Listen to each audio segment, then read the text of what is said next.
Reprise du débat, l'honorable député d'Outremont. Merci, Monsieur le Président. Monsieur le Président, il arrive parfois qu'il y a des débats qui vont conditionner pour tout le mandat d'un gouvernement la perception du public. Si, au départ, les Canadiens avaient l'impression que les conservateurs étaient des gens sans cœur, qui ne respectaient pas les droits et libertés de la personne, à qui on ne pouvait pas faire confiance, mais voilà qu'ils sont en train de se le faire confirmer, cette perception, avec les agissements du gouvernement. S'il est un domaine où la bonne foi doit régir, c'est le domaine des relations de travail. Domaine, la Cour suprême nous le rappelle, garanti par la Charte parce que c'est un sous-ensemble de nos droits économiques, de notre liberté d'expression, de notre liberté d'association.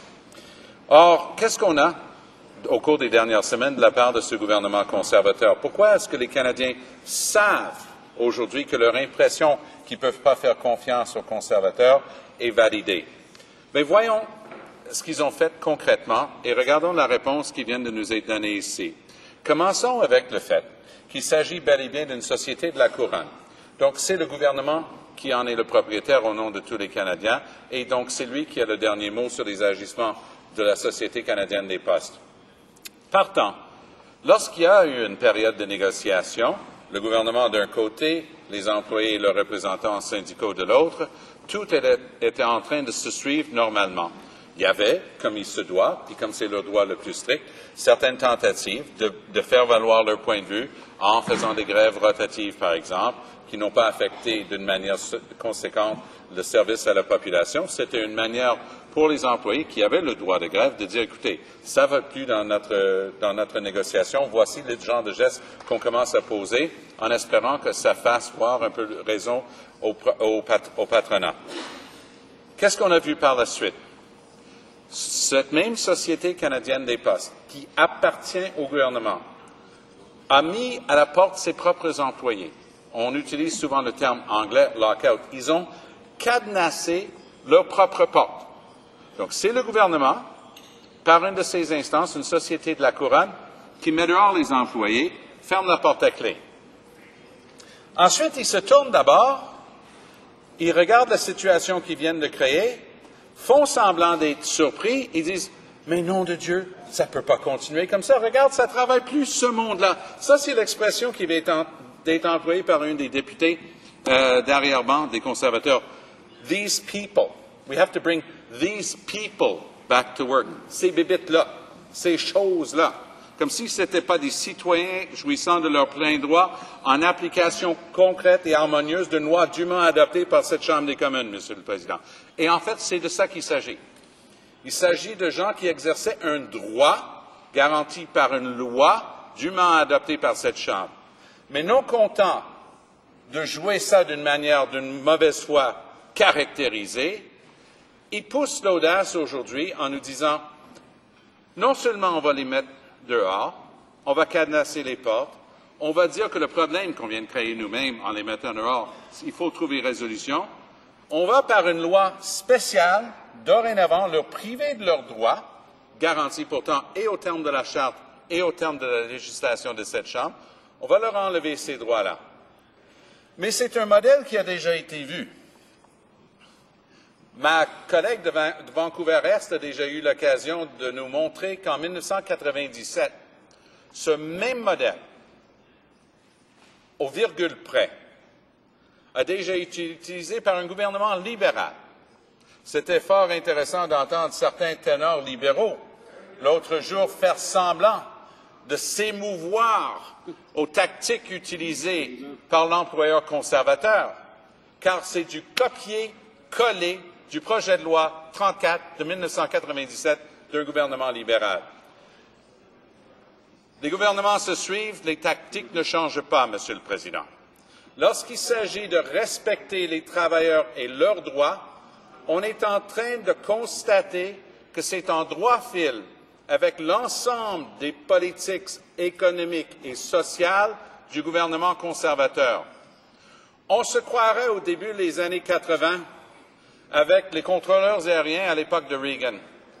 Quoi de mieux pour un gouvernement d'extrême droite que de se faire les bras sur le dos des travailleurs, de regarder leur base réformiste et de dire, vous voyez, enfin, vous savez pourquoi vous nous avez appuyés depuis le début, les travailleurs, on va les mettre au pas.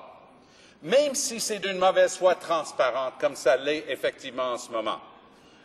Ils imposent le lockout, ils barrent la porte eux-mêmes, ils mettent le monde dehors, ils disent c'est épouvantable, ça ne travaille plus. Mais oui, mais tu les as mis dehors. C'est pas grave, s'ils ne travaillent plus, on va faire une loi spéciale pour forcer le retour au travail. L'amusement là-dedans, Monsieur le Président, c'est qu'ils se sont permis de copier même dans la loi libérale la partie où les libéraux ont baissé les offres salariales sur la table. Plusieurs de mes collègues, notamment de Chicoutimi-Le Fjord, ont posé la question. Vous avez bien entendu, zéro réponse.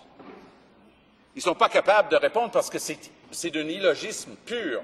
Si le but recherché, c'est le règlement d'un différend qui sépare employeurs et employés, on aurait à tout le moins mis sur la table ce qui avait été convenu entre les parties. Non. Non, on va frotter un peu de sel dans les plaies des travailleurs qu'on vient de cadenasser, puis on va leur dire, non seulement vous êtes méchants de vous être fait mettre dehors par nous autres mêmes, maintenant on va vous punir puisque vous avez réussi à convenir entre vous et votre employeur, on va le baisser. Vous auriez dû vous contenter des miettes qu'il vous offrait, maintenant on enlève même les miettes parce que vous n'étiez pas assez reconnaissant du fait que votre patron est un bon patron, vous auriez dû accepter tout ce qu'il vous mettait sur la table, c'est de votre faute. Pour comprendre l'erreur que cela constitue au plan économique et social, il suffit de regarder un ensemble de gestes posés depuis 5 ans et demi par les conservateurs depuis qu'ils sont arrivés. Car ça participe à cette idéologie de droite qui, contrairement à ce qu'ils laissent entendre, parce qu'ils ont toujours un discours famille, génération future, mais dans les faits, l'ensemble des gestes qu'ils posent sont nuisibles pour les générations futures, peu importe le discours qu'ils aiment bien suivre. Alors, je vais vous mettre ça en contexte, Monsieur le Président.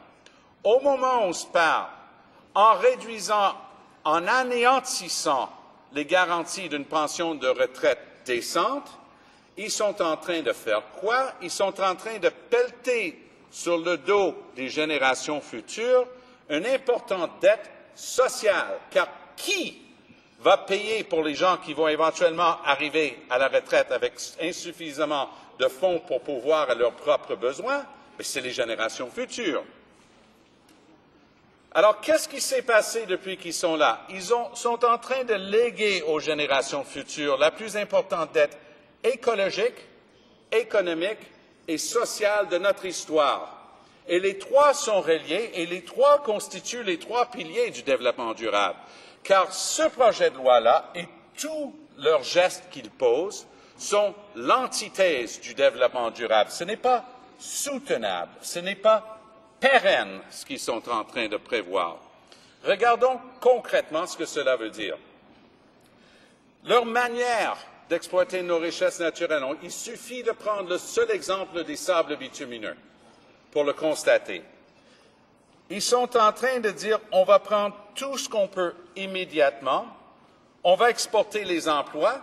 Une pipeline comme Keystone exporte 16 000 emplois vers les États-Unis parce qu'on ne s'occupe même pas assez futé pour faire le traitement, le raffinage ici.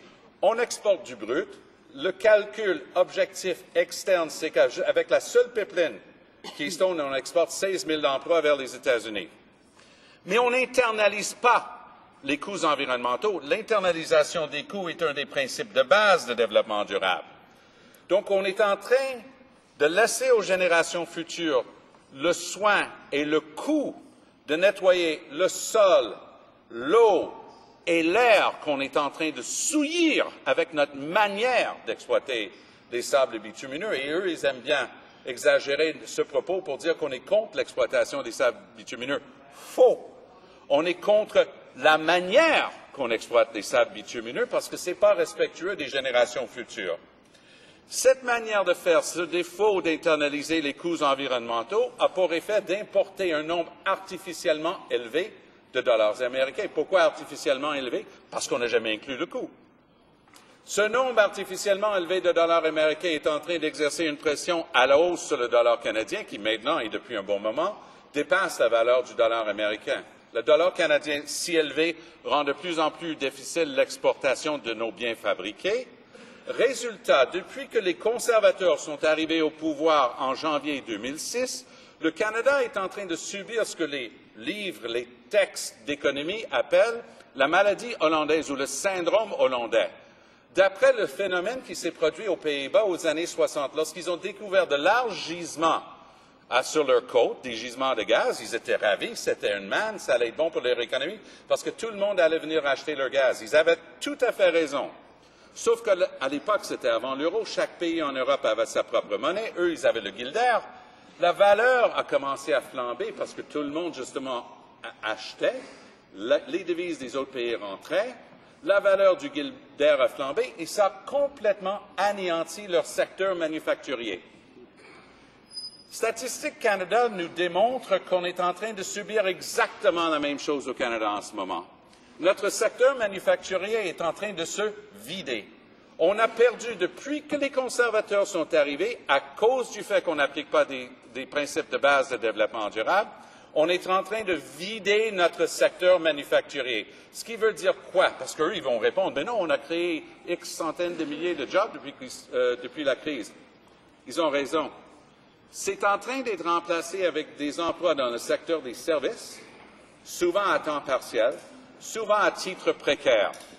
Je n'enlève rien à la dignité et à la valeur de l'être humain qui travaille dans un centre commercial à vendre du linge à 12 $ de l'heure. Mais est-ce qu'on peut s'entendre que la personne qui travaillait chez GM, qui était sur le côté ouest de l'autoroute des Laurentides à Boisbriand, avant que ça devienne une super méga centre d'achat, cette personne-là avait un salaire suffisant pour s'occuper d'une famille. Et oui, cette personne-là avait aussi une pension de retraite, quelque chose pour s'occuper de lui-même quand il aura fini sa vie de travail. En clair, ce qu'on est en train de faire, c'est de remplacer ces emplois bien payants avec une pension de retraite. C'est pour ça qu'on s'attaque encore ici aux pensions de retraite. On est en train de les remplacer avec des emplois qui paient moins bien dans le secteur des services, pas assez d'argent pour s'occuper d'une famille et surtout pas de pension de retraite.